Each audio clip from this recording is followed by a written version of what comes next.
So good afternoon, everyone.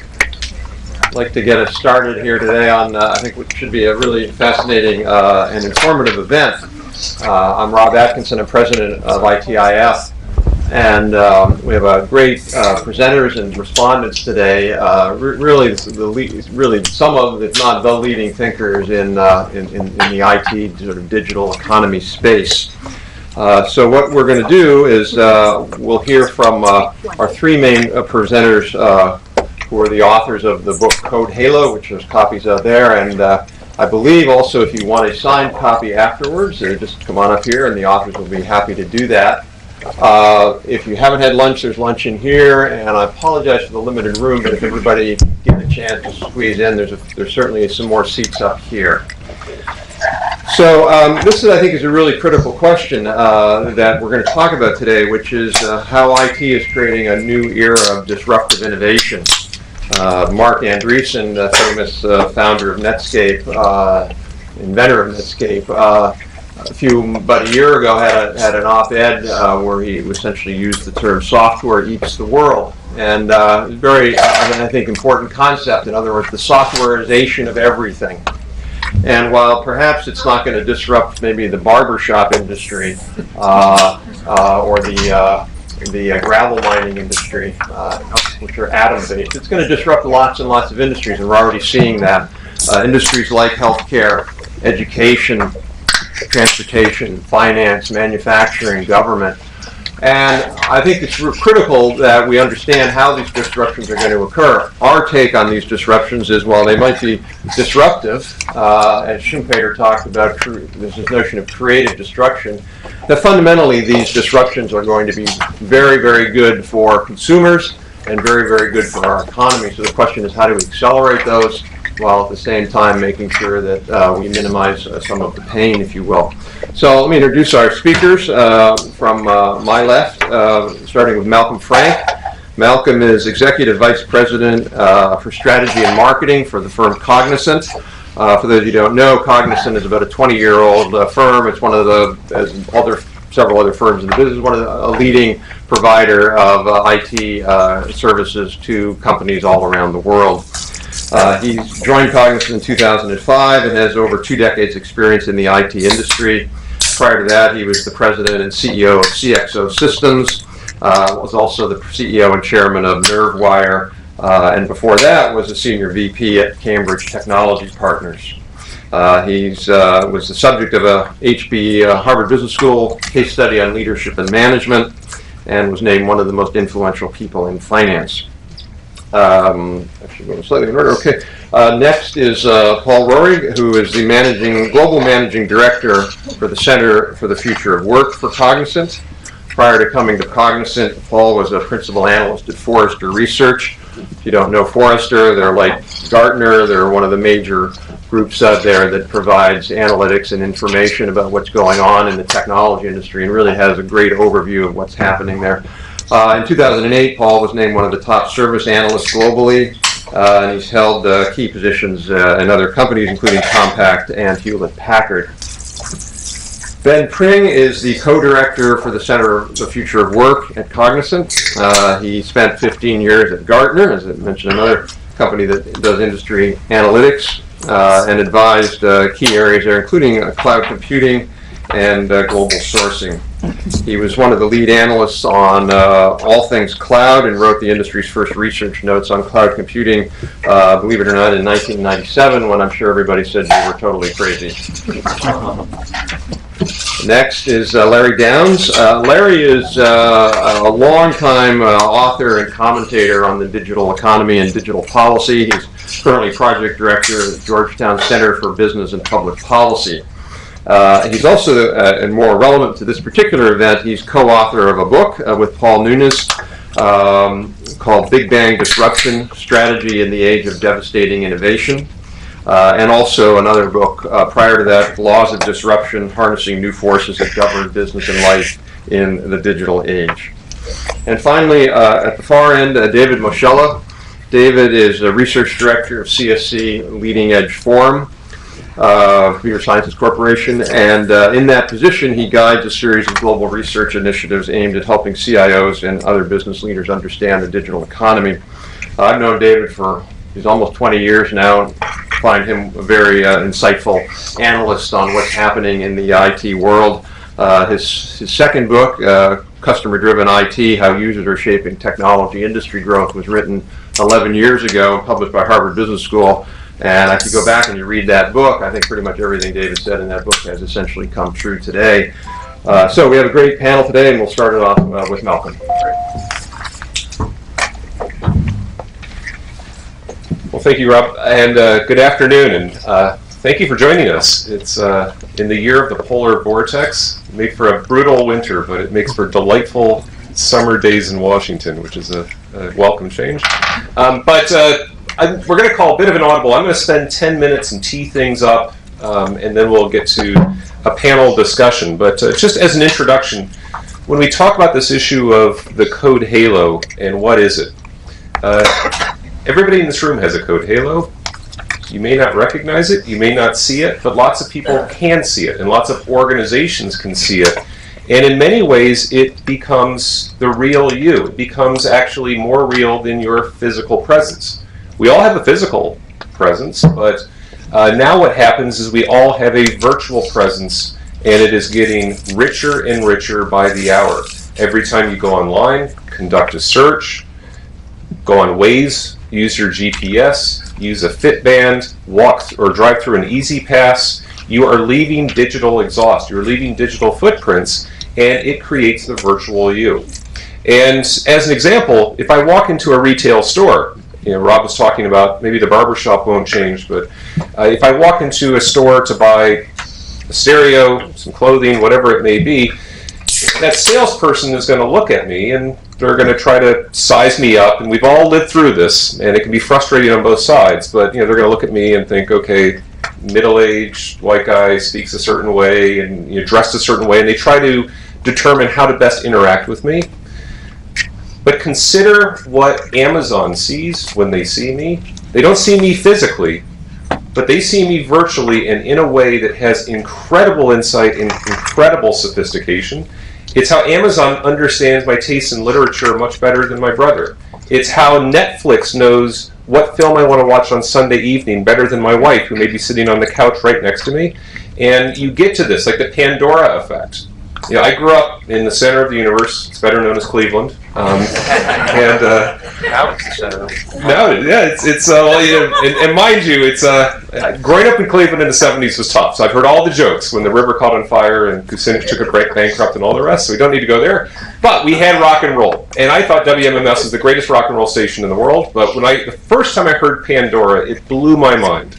And we've been through that experience. You just put in a few songs, and all of a sudden you're like, wow, that was my favorite song in high school or college. And I haven't heard that in 10 years. I love that artist. And what they're doing, it feels like they're reading your mind. They're not reading your mind. They're reading your code halo. And it is the virtual information around you that interacts with their corporate algorithms, and they can make these highly tailored, curated, customized experiences.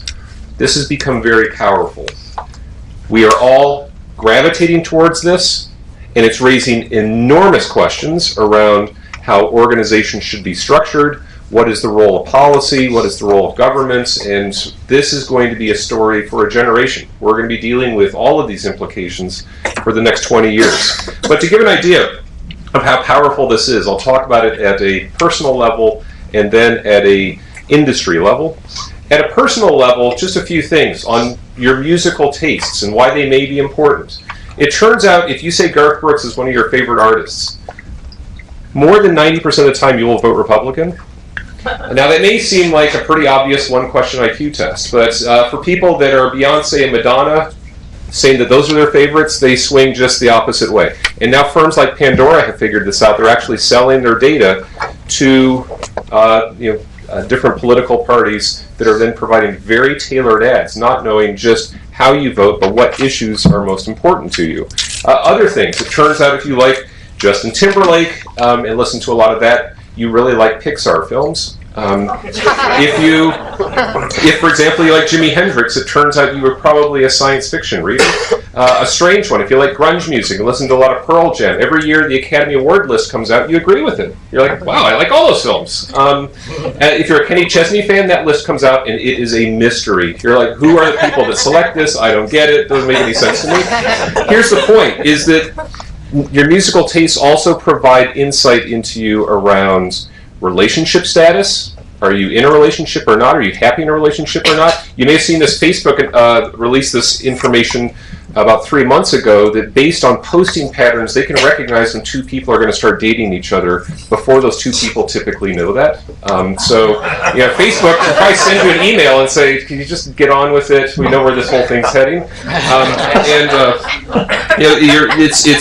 Your age is very clearly delineated. If you listen to Pandora and you're cheap and have yet to sign up for it and you still get the ads, listen to the ads again. They are very tailored to your age, and they are very tailored to your demographics. And so you get this level of insight just on that one little piece of your code halo. And so this is why this has become very important, and it's starting to transform industries. And there are 6 companies, speaking of industry transformation, that did something historical in the last 10 years. These 6 companies, and you know who they are. It's Apple, it's Facebook, it's Google, Netflix, Amazon, Pandora. They collectively generated $1 trillion of market value. If you add up their stock valuations, more than $1 trillion was created by 6 companies in 10 years, and it's even more astounding when you consider some of them weren't even founded 10 years ago. This has never happened in history. You go back to the Gilded Age, time of the Rockefellers and the rest, we have never seen this level of value creation and industry disruption, and it's only the tip of the iceberg. It's going to continue. And so when we look back and see what happened to Borders versus Netflix, one of our iconic brands, Kodak, and what happened to them, we see what happened with Blockbuster versus Amazon. This is a trend which is going to continue because these firms have figured out how to navigate and work with your code halo, and now the race is on. We're seeing banks are saying, we obviously have to get into this game, and so why can't we interact with somebody around their financial future and financial health the way these firms do in other parts of one's life? Automobiles. The automobile by 2020 is going to be the largest generator of data of any platform, because your next generation car, the transmission is going to be hooked to the internet, as will the engine. The whole display will look like an iPad internally, and so it'll be a highly customized, IP-enabled online machine. You could argue it'll be more electronic than it will be mechanical, and we'll certainly see it with that. The Internet of Things is taking off, where your refrigerator will talk to your dishwasher, will talk to your scale, it'll say, we know why he's overweight, but nevertheless, this is what we're going to see across the board. So Pandora's box, if you will, no pun intended, has opened up. Scott McNealy, who was the CEO of Sun Microsystems about 15 years ago, said, you have no privacy, get over it. And this is something that I think we all have to come to terms with. So it raises very large implications for what is the role of government in this process, how do organizations create and maintain trust in an economy where suddenly so much is visible. Just take Google, for example. If you're working with Google, they can look at your email. Through Waze, they know where you're going. Through Nest, they know how warm your house is.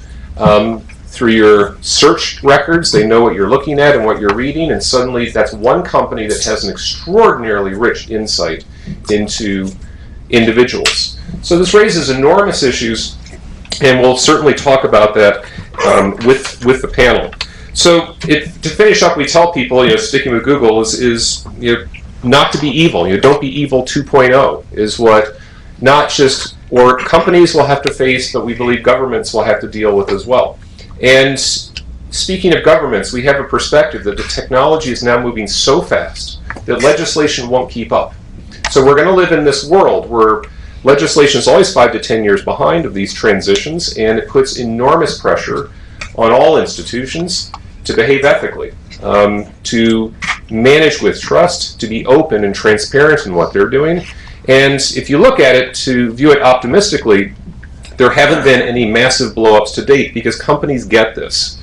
I talked about that value creation that they've had, but if they violate that trust, if it gets into the newspaper that they were looking into somebody's emails or something horrible happened in somebody's personal life because of these violations, those firms would just come crashing down. And as quickly as they built their trust and value, it would leave them at probably 10 times the speed.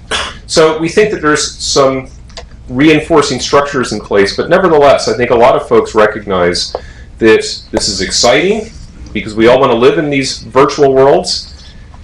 This code halo is something where any noun, any person, place, or thing now has a virtual life as well as a physical life. But there's profound implications that I think society is going to be negotiating over the next 10 to 20 years. So let me stop there, and we'll start the panel, and then we'll take some questions. So, Rob? Great, thank you. No. Do you want to do Paul, or do I just do the panel? How do you want to do this? Paul, you want to make comments? Just keep it on. But yeah, we want to engage and let's do this. Yeah. And a couple of things, by the way. There's at least 2 seats here. If somebody don't feel shy, come on up, grab them right there, and then right there. A couple back there. Great. So let me turn to Larry. Larry, if you can make sure you use the mic. You've been looking at this obviously in depth as well. How do you see this playing out? What are some of the big issues you think that Washington needs to be thinking about here? Sure. Okay. Thanks a lot, Rob, and thanks for having me. This is definitely very close to and similar to a lot of the work that we've been doing. As Rob mentioned, my most recent book, Big Bang Disruption, this was a part of a 3-year research project I've been doing in collaboration with the Accenture Institute for High Performance. And we were looking at sort of the changing nature of innovation and how, let's say now almost 50 years after the beginning of Moore's Law, how has information technology in particular started to affect non-information intensive industries, or what we didn't think of as computers and electronics and entertainment and so on, how it's affecting manufacturing and energy and forestry and the barbershop, by the way, we think is affected by this as well, but maybe not as obviously or not as quickly. And I thought, Rob mentioned the idea of creative destruction. One of the things I think that's hard to see is when things are changing as quickly as they are, you don't actually notice it as much. And so one of the ways that I try to keep myself grounded here is I live in Berkeley, California, and there's sort of a commercial street called Solano Avenue where I've spent a lot of time, and I've sort of tried to make notes of what storefronts are disappearing over the last couple of years. And these are not necessarily completely gone, although some cases they are completely gone, but certainly what do we see less of? And I'll just give you a short list of the things that have disappeared from Solano Avenue in the last couple of years. Bookstores, camera stores, video rental stores, office supply store, game stores, bank branches, consumer electronics store, post office branches, tax preparation offices, watch repairs and sales, newsstands, currency exchanges, travel agents, and record stores. Right. So some of those are fairly obvious, the impact of digital technology. Some of those, it's a little more indirect. And in fact, one of the things that we noted in the book was what we called the sort of rise of near-perfect market information. What's happened is that consumers now have a much greater, thanks to obviously all the advances in cloud computing and the mobile broadband network and all the devices that have come online, even just in the last few years, it's much easier now for consumers to collect and to share information about products and services with each other. It doesn't matter if they're electronics products or even physical products. One story we told in the book was that both of us, my co-author and I, arrived in Manhattan late one night. Neither of us are from New York, and it was getting late. We wanted to have dinner, and we didn't, really know where we were in Midtown Manhattan. We could have gone to Times Square and just gone to some chain restaurant. But as we started walking, immediately we came across a little Thai restaurant that was kind of, downstairs, a little hole in the wall, and we thought, well, this might be good, but how do we know? And so, this restaurant is the most undigital business you can imagine. But unbeknownst to them, our decision was based entirely on pulling out a smartphone, looking on TripAdvisor, looking on Yelp. There was another couple actually standing next to us, so they were on TripAdvisor, we were on Yelp, we were comparing notes with each other, and we both all four of us decided to go in and eat at this restaurant.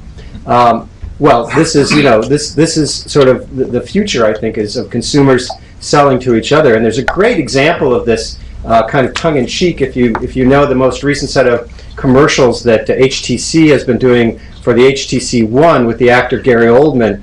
He's sort of sitting in some moody Hollywood Hills house, and he starts by saying, I'm not going to bother telling you how great the HTC One is because the people who are buying this are the kind of people who wouldn't listen to me anyway.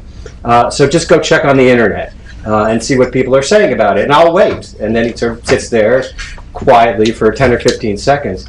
That's really, I think exactly what is happening is increasingly the marketing and sales, service, kind of reputational things are not being driven by broadcast or push, but actually by consumers selling to each other. And that's having a profound impact across products, across service, is, again, things that may have very little or no digital component other than that.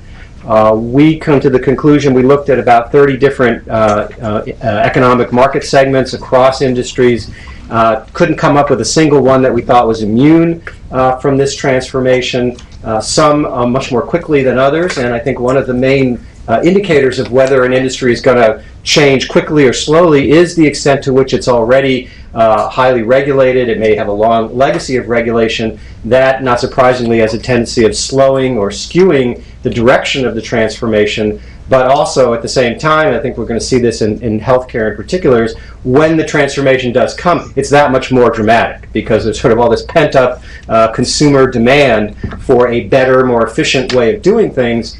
And when the sort of, the troops are massing at the borders there, when the barbarians finally break through, it turns out sort of now I'm really mixing metaphors. The emperor has no clothes, and so the industry just collapses and then gets recreated in this much more effective way. We're seeing that already with obviously transportation and hotels now with things like Uber and Airbnb.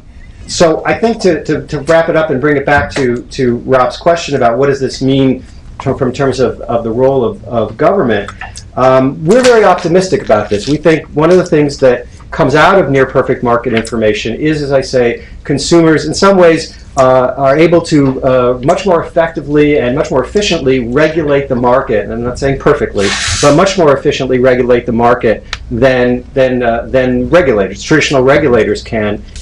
Which, as you said, is much a slower process. This is a very instant process, sometimes for better and sometimes for worse. Digital posses can turn into digital mobs very quickly, as we've seen. And once they've kind of stormed one castle, they kind of get in the mood for it, and they just kind of see what else is around. So it's not always the most effective way to do things, but increasingly that is what's happening. And as I say, on balance, we think that is going to be. If you think about why do we have government, why do we have particularly oversight and regulators who micromanage things, it was essentially to solve collective action problems that were much too expensive for individual consumers to get together and solve themselves. What the digital revolution has done is greatly lower the transaction cost for that kind of organization and enforcement by consumers, and we think that trend will continue and will reduce the need for the kind of relatively, or certainly comparatively, expensive regulation that we've had, not in all industries, but in a lot of industries. So on balance, I say we're quite optimistic about how this technology, how this kind of information is going to improve consumers. Not necessarily great for incumbent businesses, but since my co-author is with Accenture, the focus of the book and the research really was how incumbents can, in fact, survive and even thrive in this kind of environment. So it's not entirely a pessimistic message, even for those who are being disrupted. Right. Well, thank you, Larry. You've set the bar high for mixed metaphors today. Not sure David can top that. One interesting thing, by the way, you mentioned, which I want to come back to for everybody, this notion of reputation and user-generated sort of regulation, if you will. One of the interesting things that Yelp has done is they've partnered with some city governments to put actual restaurant inspection results onto the Yelp site. So it's an interesting meld of both kind of government and consumers to empower consumers even more. Consumers don't normally see that. So we'll turn it over to David, and then we'll have a little discussion. Great, thanks, Rob. And first of all, can everybody hear me up there? Is this working? Great. I'm going to talk a little bit about disruption itself, the D word, as we often call it, and disruption being talked about everywhere these days. There was a recent Atlantic article where they even talked about Taco Bell having a resident disruptor on staff, and the great disruption was making taco shells out of Doritos. And they're very proud of that. But on a much more... As they should be. As they should be. On a much more serious one, I don't know if you all saw, about a month ago in the New Yorker, Jill Lepore, Harvard history professor, wrote a scathing and really even mocking, thank you, attack on the very idea of disruptive innovation, and really personally going after its chief proponent, really the father of all the thinking here, of Clayton Christensen, in his famous 1997 book, The Innovator's Dilemma. Quite unfair attack in my view, and perhaps we'll get into that. But really speaking to the issue of, people are making a great deal of fuss about this word, and do we really know what we're talking about, and what are we really saying? So what I thought I would do is talk a little bit about the word disruption as it sort of exists in the IT industry, where it is one of the central things that we talk about. And the reason we do it is sort of captured in this figure here, that this is sort of the history of the supply side of the IT industry over the last 50 or so years globally. And if you look at that, well, there's a lot of things you could say, but one of the things you say pretty clearly is that in every generation of technologies, mainframes, minis, PCs, internet, you basically have more or less a new set of players. A few of them make the changes, and a few of them don't. And the theory of disruptive technology was really designed to help people understand, why does this keep happening? Why do leaders in one era consistently fail to transfer that leadership to the next? And we can get into that. But that was really what it was all about. But for today's session, in our times, we don't want to spend a lot on history, I'd really sort of call your attention to that last column, because, and some of these were mentioned by the previous speakers, but something different has happened there. The first, you notice that you have quite a lot of them in blue, meaning that all of those are headquartered in Silicon Valley.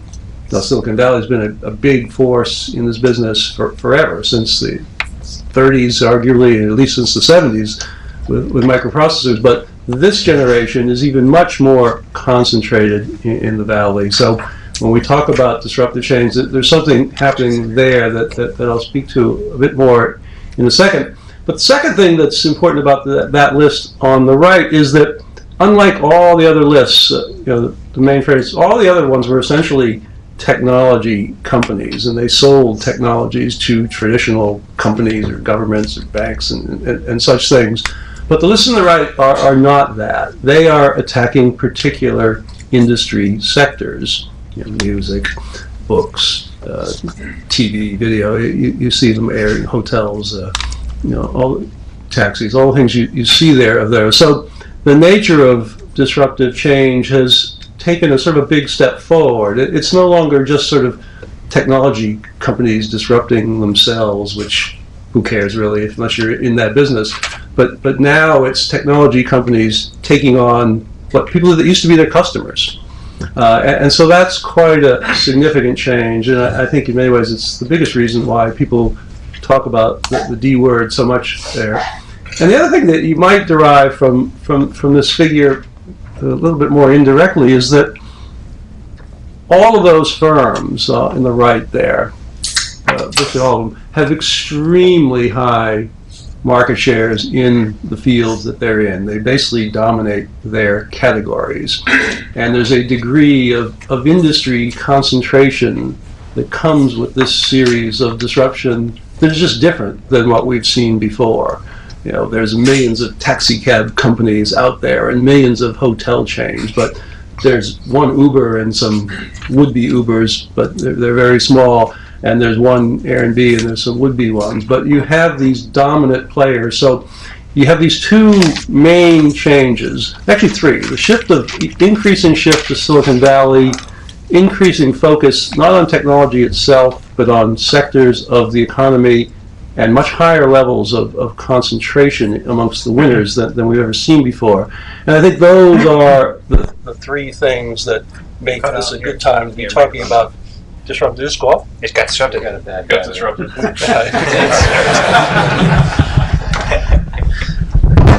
Thank you. How much did we miss? Not much. Anyway, so those three things are quite significant changes, and I think account for a lot of the enthusiasm. So in our research, one of the first things that anybody really wants to understand this space is you really do have to spend quite a lot of time in Silicon Valley. And Silicon Valley sort of embodies the things that I just said, that for a long time it was the technology capital of the world, and just years of technology is better, cheaper, faster, and great. And it made a lot of money. But now they see itself as essentially the disruptive capital of the world. And what it means is that a lot of these companies, they're essentially arms merchants in that they sell their technology to any company who wants to buy it. So, if you want to buy servers from Amazon, great, you can be Amazon's customer. But Amazon very well may be your competitor too in some other part of its business, books, all from retail and music, and who knows what else they'll get into. So the Valley is both your critical supplier and oftentimes your increasingly critical competitor, and that's rather new and different. But if you look at the stuff on the right side, you can basically make the case that there are significant initiatives in the Valley today to take on basically every major industry sector there are, and certainly don't want to walk through all of those, but 3D printing as an alternative to traditional manufacturing, or self-driving cars and Uber and Sidecar and all of these things. Virtually every industry has this story, and so this is why executives in traditional industries, banks and insurance companies, are sitting there going, "Holy mackerel! Could this happen to us?" And so, from a sort of final thing I sort of wanted to cover is, how do you think about this issue of, we've seen a lot of disruptions, we've seen some other areas where we haven't seen so much. How do we start to understand what's been disrupted and what isn't? And we've had now quite a long time to observe this. Amazon started selling books in 1995 or so. It's 20 years ago. So the idea of disruptive change is certainly not new, and we have a fair amount of history that we can just sort of learn from. And as we try to, in our work, synthesize what's actually happened, we think the actual general pattern can be summed up in a relatively simple 2x2 matrix such as that one. And it basically says, if you want to try to understand which industries have been most disruptive and which least, well, there are really two factors that matter. The first is, what's the nature of the product of that industry? Is it primarily an information product, like in a bank or insurance company, or music, or TV, or a book? Is it something that can be really easily digitized, or is it more physical? A can of soup, a car, or such thing. And that's one quite significant axis. But the second one, and as Larry hinted at, is, well, how serious are the security and regulatory constraints in that industry? Every industry has significant constraints, but some clearly have more than others. And if you cross those two simple axes, you get those four boxes, and that pretty much describes what we've seen, that the most disruptive sectors have been the low security digital businesses, books, music, increasingly cable TV, software industry, everything, newspapers, all those sort of things that we all know and live with. But interestingly, the second most, and the one that's certainly seeing a great deal now, is what we would describe as the low security physical businesses. Basically retail. This is the world that Amazon has come into. It's what Airbnb and Uber and others are doing right now. It's the thing that wiped out the Japanese consumer electronics industry. That space has been very active for all kinds of reasons, but that low security is a lot of it, and the very, very intense price competition in many of those markets is another significant factor, and we'll see that going. If you look at what Google and Amazon today, they're looking at same-day delivery of products that you buy.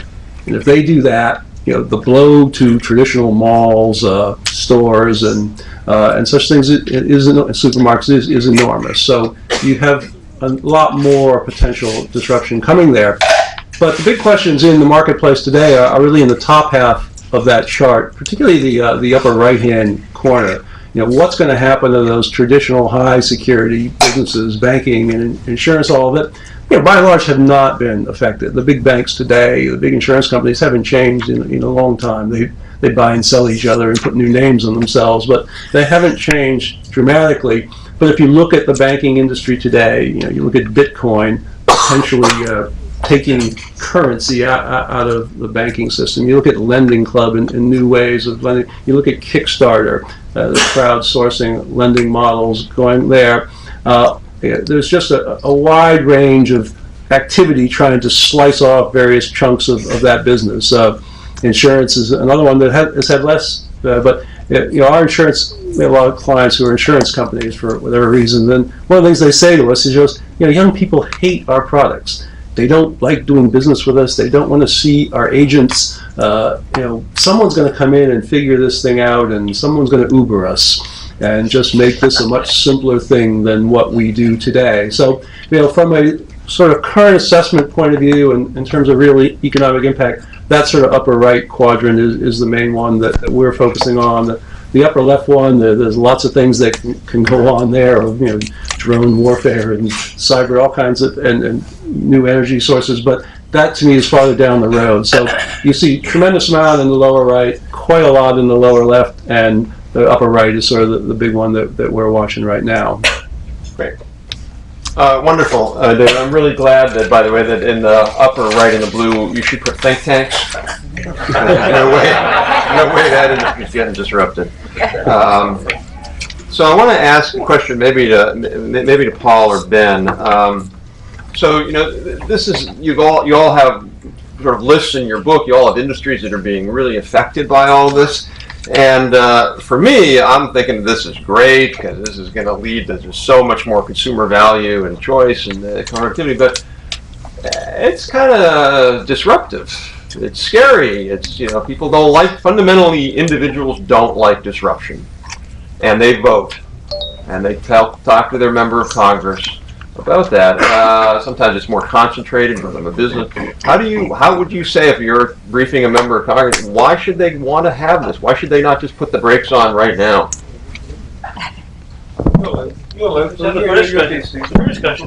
I was just going to start by saying I think I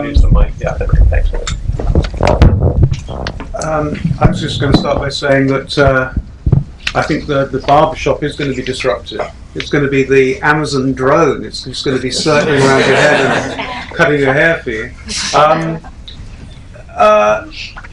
To the question, Rob, it is hard, building on what David and Larry have said, and certainly what we've said in the book, it is very hard to find areas that are not going to be disrupted. It's very, very hard to find, politics is going to be disrupted. I'm sure many of you have read the Gavin Newsom book, Citizenville, on embedding these ideas into how the citizenry works, how the whole political machinery works.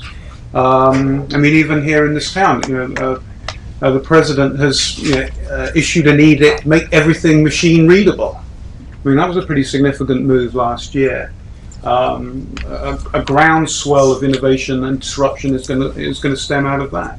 So, our basic thesis in the book, and I think it very much in line with what the other speakers have said, is that these are very, very large, powerful macro forces which are loose in the world now. And rather than imagining the future as some dystopia that we've got to stop, the future, in a way, is going to be just like the present, a mix of dystopia and utopia. And it's up to us as leaders, as executives, as people in government, to manage this and manage this well, to take advantage of all the exciting things that the people everybody's talking about here. So we share the sense that this is very exciting and very powerful. And the disruption, that's just, that's American capitalism at large, isn't it? Nature abhors two things: a vacuum and high gross margins. And it's the high gross margins of the incumbent that is under attack from these new technologies. And so it's all up to us individually, corporately, societally, to make sure we kind of we manage this for our benefit. Of course, people are going to lose out. You know, the taxi drivers suffering from Uber or Halo in London, they're going to suffer, and they're going to fight very hard through their institutions, their unions, to try and, you know, to fight back, and that's completely understandable. But ultimately, cost and convenience, high gross margins, you know, that's the reality. That's why we're all gravitating to this. If this wasn't exciting to us as individuals and as companies, we wouldn't be doing this. We wouldn't be gravitating towards these things. But we clearly all are. So, you know, again, it's managing this for benefit rather than for disadvantage. No, excellent. Paul, if you want to add to that, or I can move on to sure. So just one thing. My Code Halo needs a microphone. So the sandwiches were terrific. But you can all get sandwiches other places, right? It's a fine place to get sandwiches. And the reason I believe that everyone is in this room, why are we here, is to try and understand not only that this digital disruption is happening, but to your question, Rob, what do we do about it? You know, and we've talked a lot about commercial entities, but as decision makers and policymakers and people that are serving constituents, right? Many of you work for the federal government, and you have a mission to accomplish. So you're either setting policy or you're trying to do something. So your question was really, I think, quite intriguing. Is what do you tell a congressperson about this, right? Because people will say, well, we have, you know, it's a potential, like Ben said, this is a potential catastrophe, right? Even the barbershop is being disrupted. What do we do about it? Jobs are going here and there, and policies are being disrupted. And so what do we do? And we think there are two sides of this coin that need to be addressed at the government level. And from a policy perspective, countries and regions are doing some really fascinating things, right? Not just the United States, but Singapore, the government of Australia, the EU with their recently adopted right to be forgotten. We're in the very early stages of setting new policies to embrace this Code Halo idea, to embrace the idea that digits, that meaning and information will be more valuable than just a physical supply chain.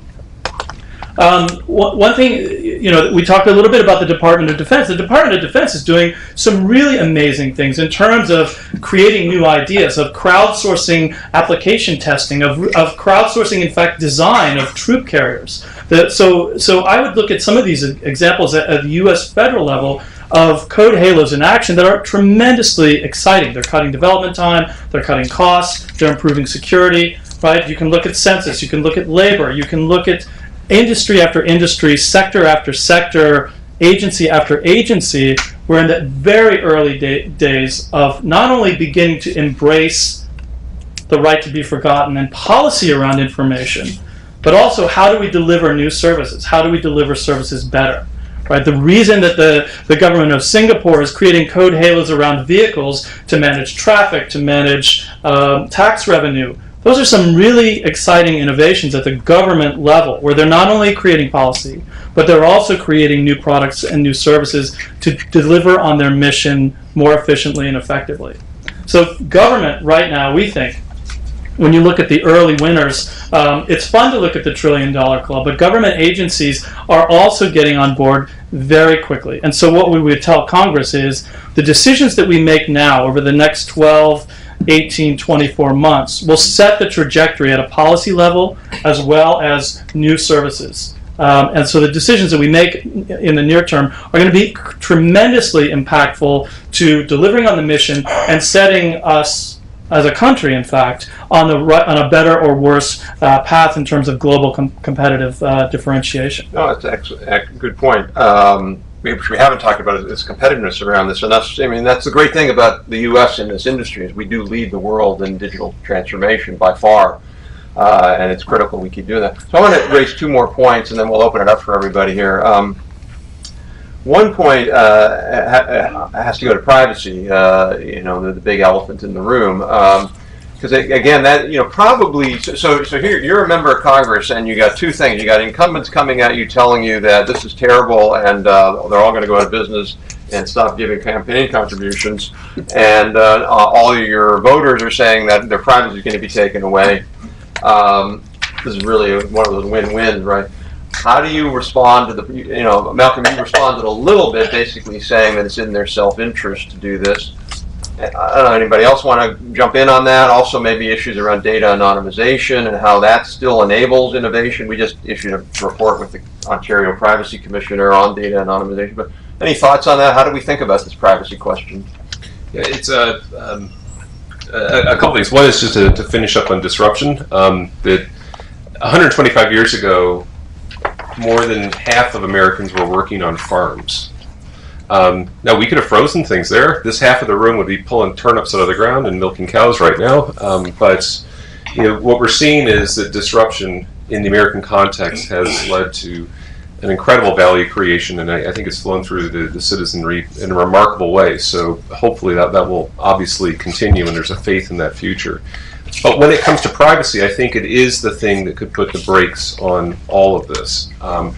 And it's something that we have to get our arms around. This is why what's happened with the right to be forgotten is so important.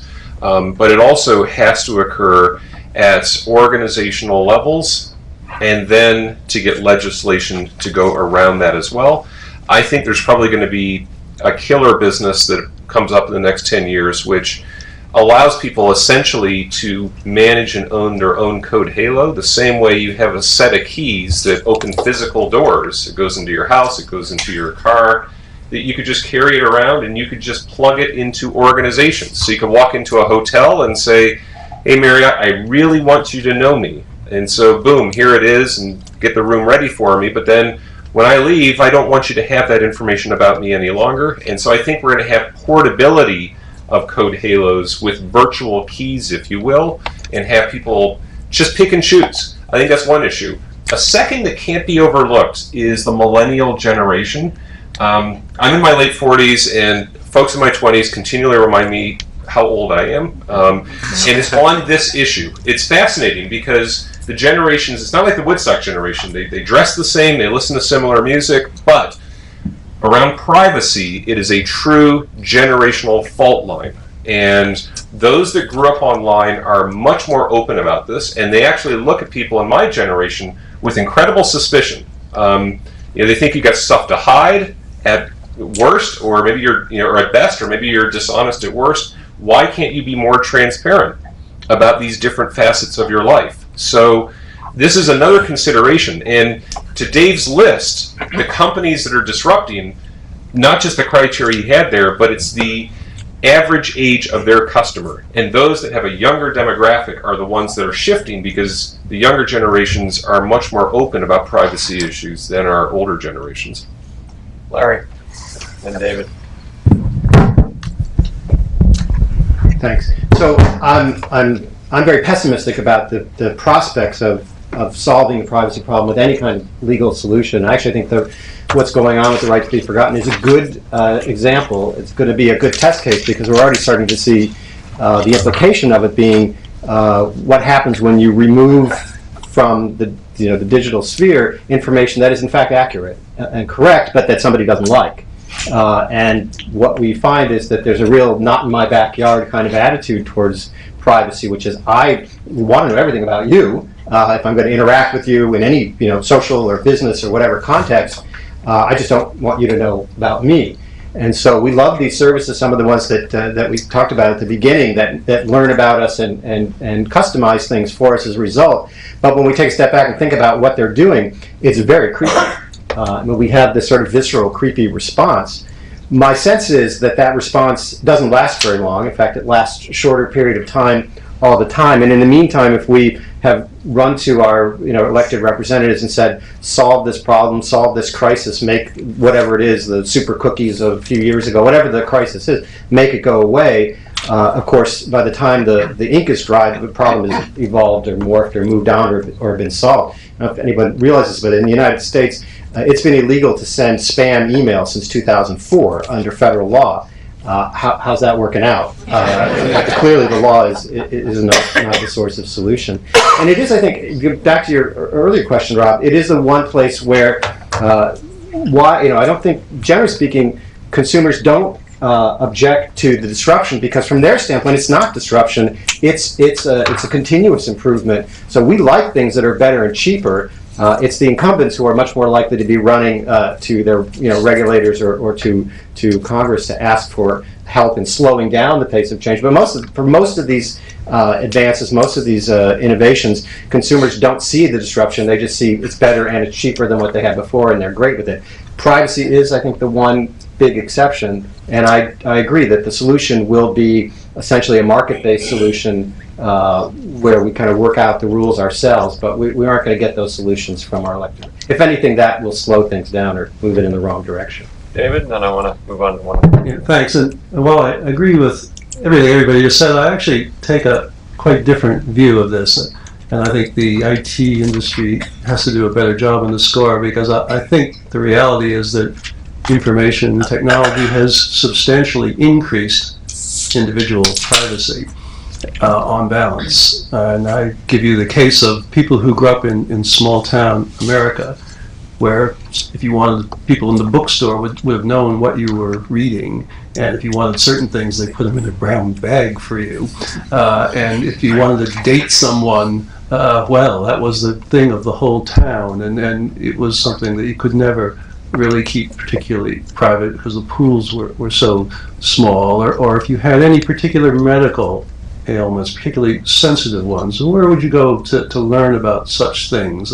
You want to go to your local hospital, or your nurses, or your people you know are working there, or would you rather just read about it in your own home and talk to people who you'll never meet who have the same thing? So there's tremendous areas where the relative anonymity of the internet is a huge and very valuable increase in privacy. So, and I don't think that sort of gets told, but in terms of the downsides and all the things that everyone is talking about, they're all true. But I would say that, so the next phase of what technology people refer to as client-side encryption, of essentially encrypting your stuff, but not necessarily having anyone else with the keys, can address this. And whatever you think of them, this is a particular focus of Mr. Snowden these days. The only one good thing he'll talk about. Maybe two. So let me just open it up for folks, but before I do that, I just want to add to Malcolm's point. You made this point about we may end up in a world where we're walking around with our code halo on a little drive or something like that. I think there are really some interesting business models emerging. I can't help but sort of give a pitch. One of our board members in a startup company here in DC called Personal, and that's essentially their business model is you get all your information and then it's a blind sort of screen with companies. And I think there's going to be more and more of that kind of model, and I agree with that. So, all right, right there, Larry here. I'm going to go here, and then here, and then here. Larry. It's me? Yes, Gary, Gary Arlen. Gary, sorry, Gary. To your point about privacy, let's take the flip side, which a few of you referred to in security. HP did an interesting study through its security sales unit this week that shows Internet of Things products are notoriously insecure. Now, whether I care whether someone knows what temperature my nest is set at or something like that, reading into the big data of that shows a lot of future problems. Could you address that a little bit? And also, if I could throw a second part into that, your reference to how consumers, especially young consumers, will consume things differently. Again, the Internet of Things, with so many commodities out there, well, I still know people who want to test a bed. They don't want to buy a $6,000 bed or even $100 sheets without the feel of it. And how will that play out in this new environment? Yep. All right. You guys want to? Will you jump in? So on the latter one, of course, there are certain things that aren't going to be disintermediated or dematerialized, but we do this all the time with airlines. We do a lot of work with airlines where they go, you can't defy the laws of physics. Somebody gets on the plane at Reagan and they get off at LaGuardia on a 737. You're not going to change that. But there's so many other elements of the airline business model that are going absolutely digital. And so it's why we don't have physical tickets anymore. It's so, before and after the flight, that's all going digital, and then the flight itself is still physical. So yes, when you are selling that mattress, will somebody want to go to the store and try it out? Of course. But the before and after, and the pricing of it, and the warranty, and the research, and the consumer reports, and finding who in their neighborhood has something that they really like, that's all virtual, that's all digital. And that's completely changing the selling proposition as well as the economics of that sector as well. So that's clearly what's happening. when it comes to IoT, you are absolutely right. I talked in my opening comments about your car being so instrumented, and it is going to be instrumented. A lot of the auto manufacturers recognize the huge value proposition that comes with that, and their customers are asking for it. But at the same time, there could be somebody sitting in Detroit that will just look at a screen and go, oh, this is where that person went, this is how fast they're going, this is what the temperature is in the car, this is what they're listening to, this somebody in the passenger seat weighs 180 pounds. They will know, and there's now ethical and legal implications. We're seeing this with firms like Progressive and Allstate that have telematics devices that, if you watch closely enough, you could determine somebody's probably DUI. It's 11 o'clock on a Friday night, and based on the road they're going down and their speed and the G-forces in the car, this is indicative of somebody who's drunk. And so, what is the role of the organization when it sees that, before anything horrible happens? So there's lots of legal, ethical, and privacy implications with the Internet of Things. Can I just follow on that, though? Sure. I'm less worried about the man in Detroit or the machine in Detroit that's monitoring a car, but who else has access to that information and what security is in place that I don't know about? Correct. To let someone else know that data. Correct. And it's one thing we put in the book. We say, as a best practice, firms should tell everybody, every consumer, what are they getting. They should make it opt-in. You should never find out one day that your auto manufacturer grabbed all this data. So the auto manufacturer should say, we are getting all, would you like to have us get this? And this would be the benefit if we do that. And also show what they're doing with it and who has access to it. So all of that should be an elective decision by consumers, and we think that that's going to be a universal best practice to build trust. But you're right, they need to be clear on where is that going and to manage that. And look, there are industries that have done this very well forever. The law industry, accountants, in spite of what Dave is saying, most medical professionals. So there's a lot of old line industries that have privacy baked into their culture. What we're seeing is there are new industries through IoT. This is not yet in their culture, and they need to infuse it in. And we think for some firms that is going to be a challenge. Could you just actually right here, sir? Thanks a lot, Mr. Atkinson. It's covered pretty briefly here on pages 33 and 34. I suspect there's going to be a ripple of people going to 33 and 34 now. But but it's pretty consequential in this city for hiring. So could you look at the pros and cons of the employee code halo LinkedIn? Yeah. Well, say a little bit more. So, what exactly do you mean? The implications of LinkedIn? Just your thoughts on it. Well, LinkedIn is becoming an incredible platform, isn't it? I mean, I'm sure everybody in the room's on LinkedIn now. It's become almost the de facto corporate directory. I don't know about you, but whenever I'm speaking to anybody within our company, our big company, 180,000 people, I don't really look at the internal associate directory anymore. I look at LinkedIn, because you can see much more of somebody's code halo on LinkedIn than you can on a traditional internal corporate directory. And if you know a little bit about LinkedIn, you know how they've developed over the last few years, and you know a little bit where they want to go. They basically want to be a platform in which everybody in the workforce in the world is on that platform. Everybody is creating value through a transaction, through their history, their likes, their the hinterland around their actual 9 to 5 or whatever their work day is. They want to give a code halo much richer picture of who that person is. And again, people are gravitating to that because they want that picture to be known. I mean, if you don't want people to know you, don't go on LinkedIn. But if you want people to know you, they want people you're working with or people you might work with to know you, your skills, your likes, your interests, what you're good at, what you've written about, what things you're following, it's all there. And I think it's fascinating watching the development of that. Again, but it's, as Malcolm said, it's a completely elective thing.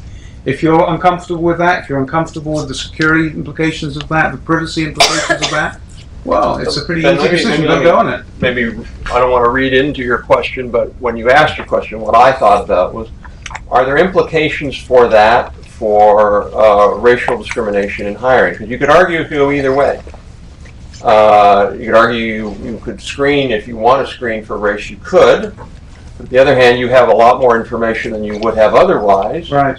And I don't know if anybody's ever really, how people have thought about this in terms of sort of traditional sort of rights that employees have when it comes to the Well, no, it's an interesting thought. That wasn't where my mind went. I mean, obviously, all the big technology companies are sort of releasing diversity reports at the moment, and somewhat sheepishly doing that. But again, one of our central underlying tenets, sort of part of the thesis, is, as Malcolm said earlier on, is that sunshine, to paraphrase or misquote or mix my metaphors again, is the best disinfectant. And the visibility that will be created in a organization that is being run on employee code halo basis, either through a public platform like LinkedIn or an internal platform, that's going to be a tremendous thing. That's going to be a tremendous source of visibility. If you have an issue with that, if you see something you think's not right, then that visibility, you're going to be able to use that. Sure. So code halos and our digital fingerprints, again, it's creating a visibility which can be used for good and for bad, and that's why the title of that chapter in the book is "Don't Be Evil 2.0," because your behavior, your ethical behavior, is going to be, as a corporation, the source of competitive differentiation and competitive advantage. David. Yeah. Thanks. First thing is I probably wouldn't greatly overestimate the power of LinkedIn, at least today. I mean, in many ways, it's just a place that middle-aged professionals go to make themselves look good. But if you ask them where they are going, to get to your question about possibly misusing it, yeah, sure, you could misuse it. But if you ask, where's LinkedIn want to go? Well, they want to build that out so that you have eventually the ability to match real jobs that exist in the world with real people. And to do that, you need much more structured content on both sides of that equation. But if you build out your LinkedIn profiles better, in theory at least, you can match people to jobs better. And certainly much of the recruitment industry and many others are looking at that space right now. So in that sense, you have a scenario for much more objective criteria for finding people, and it should result in a better outcome in theory, although of course you can misuse it. Sure. I'll go here and then here. I'm Jeff Alexander with SRI. I actually head our analytics practice in our public policy group. And one thing that actually keys on this is what Larry Downs said about near perfect information, right? I'm not sure how many people you use look at the reviews that are suppressed, right? But they suppress reviews based on a machine learning algorithm. So it's not a company that knows about you, it's a machine learning algorithm that knows more about you, which is an asymmetric information situation. They know more about you than you know about them. So there is this ability for them to modify your behavior, like Orbit's charging more because you're an Apple user than a Windows user. I wonder if you could talk about the public policy implications about people gaming the system with algorithms and in that way using your code halo against you. Yep.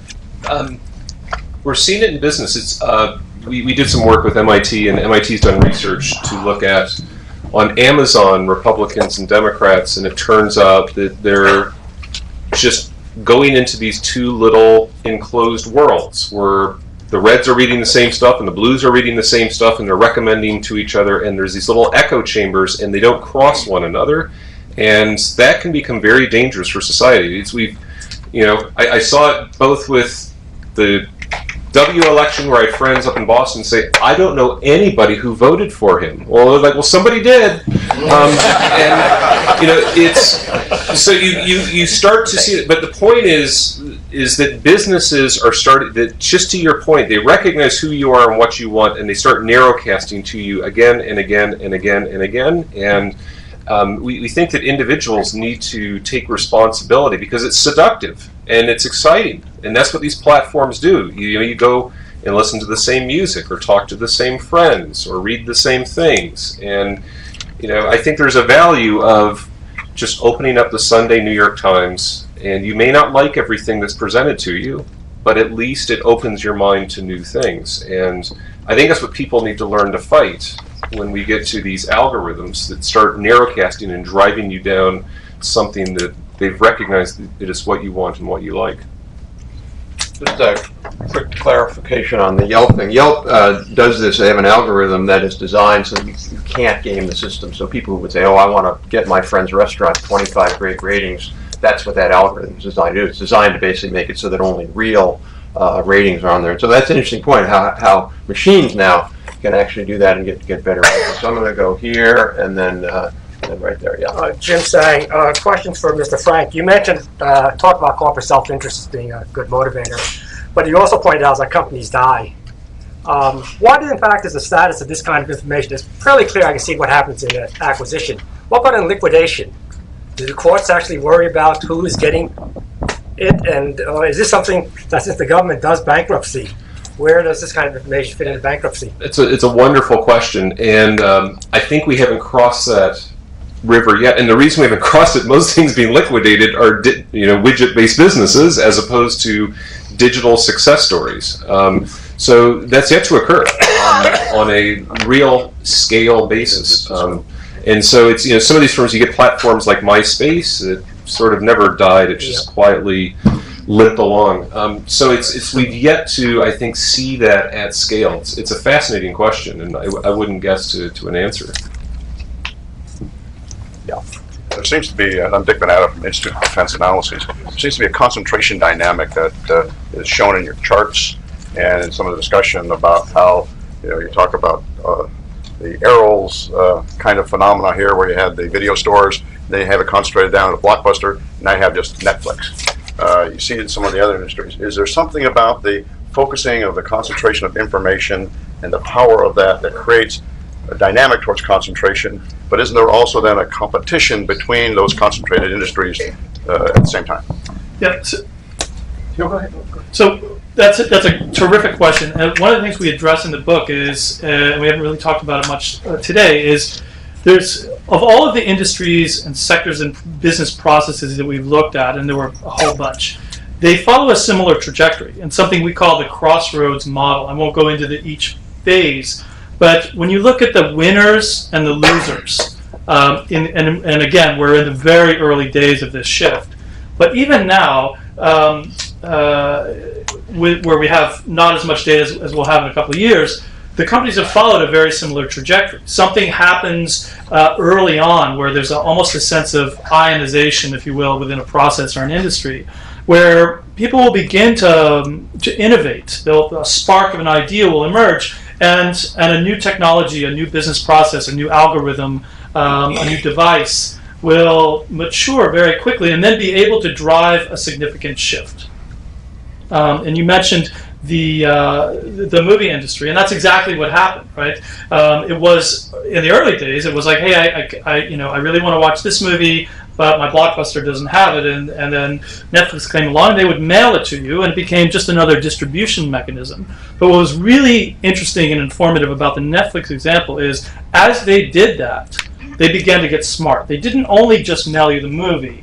They learned about what kind of movies you liked. They moved the process online, and then the whole thing just exploded based on the power of the information that they've collected and the commercial model that emerged from that. And there is an actual, when you look at market value of, say, a Blockbuster or Netflix or an Amazon versus any other company, or an Apple versus Nokia, there's a crossroads where the market flips based on the power of information coupled with the physical supply chain. And that's really one of the things we go into great detail in the book, is how does that happen?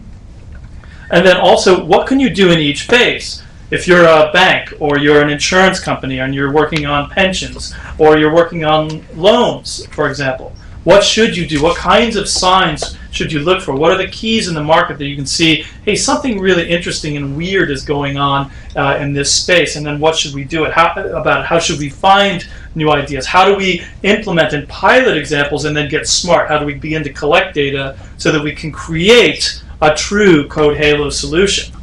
And so that's what the crossroads model is really all about in the book. Larry? So that's a great question. One of the things, not surprisingly, that we found in our research, that markets that are experiencing this near perfect market information, particularly coupled with the kind of disruptive innovation that we describe as being both better and cheaper than what the incumbent product or service is, the phenomenon we refer to as winner-take-all markets. And so in a lot of these new markets, you see very quickly the emergence of a single dominant supplier for the better and cheaper alternative. In fact, a lot of companies, their problem is they experience what we call catastrophic success, where they became so popular so quickly that their infrastructure couldn't actually keep up with the demand. That would ordinarily seem like a source of concern. Super dominant companies are generally not a good thing for free markets to experience. But what we also found on the other side of it was, as long as the sort of the better and cheaper technology drivers were continuing to improve at the pace that they had been, that created it in the first place, was those dominations were very short-lived. And in fact, very few companies actually were able to continue innovating fast enough once they reached scale to maintain that dominance. So you have lots of, if you look at kind of the history of the most visited websites over the last 10 years on a year-to-year basis, the top 10 change by and large. There's a few exceptions, Google being one of them. The top 10 changed pretty dramatically over the course of year to year. As some things rise and other things fall. That's more the norm, and I think the exception is the kind of company, and I'll say again, Google is an example, that's able to continue to innovate at the pace that the technology makes possible in order to kind of maintain a pretty significant leadership over not only the incumbents, but now new startup competitors that are kind of nipping at their heels as well. David? Yep. Yeah, the general's question I think is a good one, and to me it's primarily an issue of economics, and that once a product becomes digitized, the marginal costs of reproducing that product effectively fall to zero, and therefore that company has tremendous and essentially infinite economies of scale, which is unlike things that would happen in the physical world, where you have physical costs of shops and videotapes or whatever, and therefore your average costs are quite high. And so the power of high concentration has been almost always associated with sort of software and information economics. And thus, as those two factors become more important, you probably will see more of this. The other thing I would disagree a little bit with Larry on is some of these monopolies and power structures can last a very long time. IBM has dominated its mainframe market since the 1960s and reaping tremendous profit. Microsoft and Intel have controlled the personal computer architectures, making tremendous amounts of money for 35 years. So companies like Google and Facebook, yeah, they might be replaced by someone who comes along, but they might not. And some of these giants can be very successful for very long stretches. Can I just say one thing to build on that?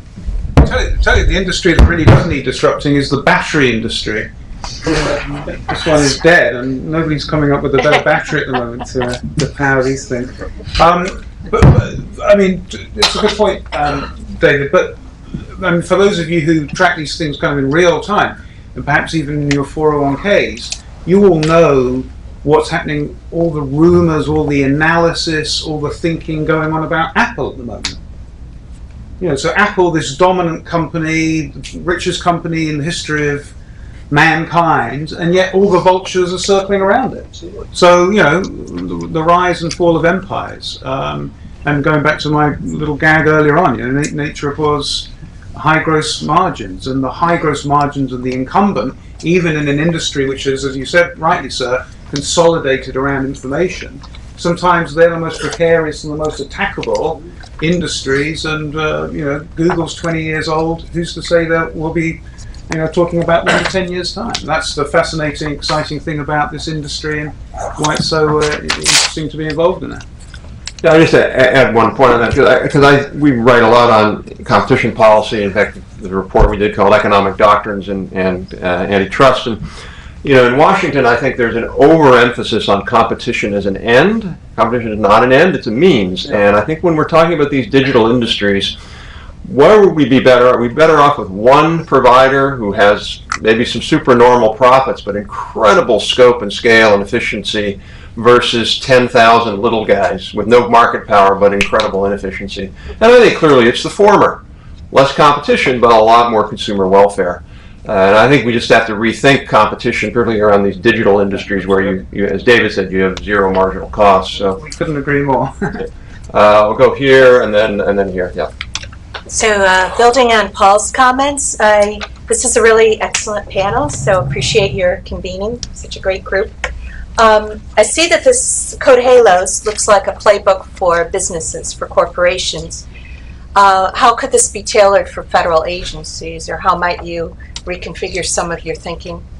Because they're all struggling with these issues as well. Yeah, we don't think much needs to be reconfigured. So what applies to a General Electric or a Ford could certainly apply to governments around the world. And in fact, we've been working with some governments that they've actually read the book, raised their hands, and said, come on in here and really help us rethink some of these portions of the business. Yeah, just look at one that I think we all understand, which is the newspaper industry, that it's gone through dematerialization, where the revenues, the ad revenues, are a tenth of what they were just 12 years ago in the U.S. And where did those classified ads go? They went to Craigslist, and they went to Monster, by and large. And so think of every local newspaper that had people sitting at desks or cubicles, smiling and dialing. You want to sell your car? It's going to cost you $40. Let's create the ad. And then you say today, that's nonsense. For free, I'm just going to put it on Craigslist. Better, faster, cheaper. And so Craigslist does that with less than 50 people in San Francisco. So those 50 people have dematerialized a process that was sitting there redundantly, and you could probably have tens of thousands of people doing it in newspapers. When you look at government agencies, a similar problem exists everywhere. Last time we went to the DMV, was that a fun experience? When I travel internationally a lot, and I get to the customs agent, and they take my, where have you been? And I just want to say, really? Really? You should know that. You do know that. You know who I am, where I've been my whole back. You know that my Code Halo shows up to the desk, and yet it just feels so archaic because it is still, in many ways, a physical-based process. So we see this again, and I think this will get into a philosophical discussion on politics, but businesses are driven by capital markets they have very high motivation to do this. The question becomes, will certain government agencies have similar motivation to look at a part of the business or part of the organization and say, you know what, we could deliver that probably better for 20 cents on the dollar, but it's going to require us, there's a lot of jobs involved in that, there's a lot of investment involved in that, and are we going to make that transition? So the opportunity is absolutely there. It is ubiquitous. The question is, are leaders going to really drive that forward? I think we have time for one or two more questions. I would say, I remember a few years ago we were working with the CIO about this totally arcane federal policy that they can't put cookies on their website, which they may have changed that, I can't remember, but when you can't even do something like that, it's hard to get to customization. So right here, sir, and then the last question. Well, I certainly wanted to say to Mr. Frank, I hope, cars are going to be free in 10 years, and all you have to do is give your data for them to be used. I also wanted to make the comment, this was very much focused on sort of, you talked about the Code Halo following the physical Halo. And, for, you mentioned international travel and things like that, for 1 billion people on the planet, they have no physical Halo. They don't have a birth date, no one wrote it down. They don't have, birth certificate, driver's license, bank accounts. So what role does that play in this process of, will they be getting a Code Halo before they actually have a physical identity? Great question.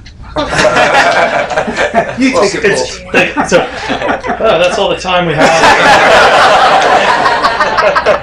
Well, it's already. Sorry. Go ahead. It's already happening. So it's already starting to happen. I mean, if you look at some emerging economies, people are beginning to bank, primarily with SMS technology. Right? These people may not have an address. They may not have an identity card. India, last year before, they're undertaking an enormous initiative to give everyone that identity card. So it's a terrific question.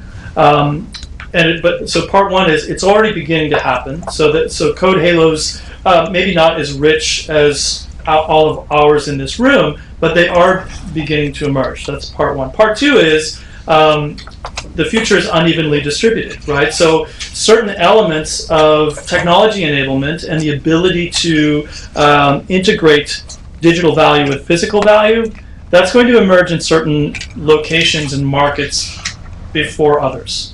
In countries where sharing information can get you in more trouble than, say, an open society like ours, that more than regulation, I would submit, will have more of a chilling effect on code halos emerging. I mean, you can see what happened in the Arab Spring. Some things were great, some things were less great. So it's already happening. It's going to be unevenly distributed, and the third part is it will happen. Right? If you look historically, and again, not to dwell on history, but every major technological innovation, firearms, steam engines, airplanes, all of the internet, computers, all of these innovations started out in pockets. They started out unevenly distributed, and then over time, at varying degrees of velocity, they distribute. And the same thing is going to happen. The key thing to take away from that question, which I think is terrific, is it is the very early days, right? This is not a normal business cycle shift. This is not a big data story. This is not a cloud story. This is a new era of commerce, right? And so the ability of government agencies and private corporations to embrace that shift is what's going to separate one company from another, one government from another, for years to come. So I want to jump to the last question, and then we'll end it. Very quickly, I mean, we talk a lot about everybody has a halo, largely as a consumer. We talked a little bit of political halo.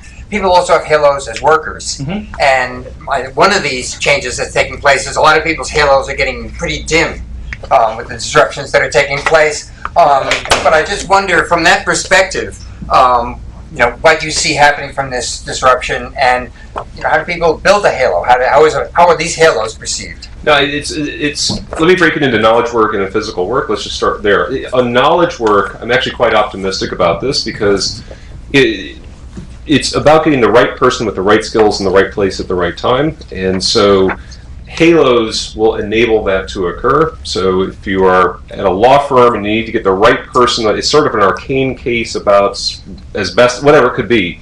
You can get the right person in the right place at the right time, and I think that will really help. And people will feel better about their work and more productive and so forth and so on. We're also seeing this starting to occur, like Google Glass is, a lot of us like to bang on it. There's the joke running around, somebody who wears Google Glass to a bar is a glass hole. We're seeing in commercial applications, it will probably really take off. So when somebody is in a factory floor or they're trying to fix a boiler and they've never quite seen it before, Google Glass is going to actually walk them through that and make them much more effective in their job. And so we see a lot of application there as well. And once that person through Google Glass fixes that boiler, that gets trapped as a best practice, and it can help the next person who may see a similar problem 1,000 miles away the next time. And so I think that those are areas where in the work environment, assembling the right teams and helping people with best practice, that this could really assist. Great. So a couple things I just want to say. First of all, I had a fantastic event. If you want more fantastic events, I encourage you to sign up for our weekly email. We've got actually 3 great events coming up in September. We'll take August off, but one on global internet policy, one on global innovation, mercantilism, and another on how America's evolutionary economy is working. Second, if you have a book and you'd like to have it signed by the authors, feel free to just come up and do that. There may be some books still out there, I doubt it. And third, I want to thank you all for coming, and please join me in thanking 5 great panelists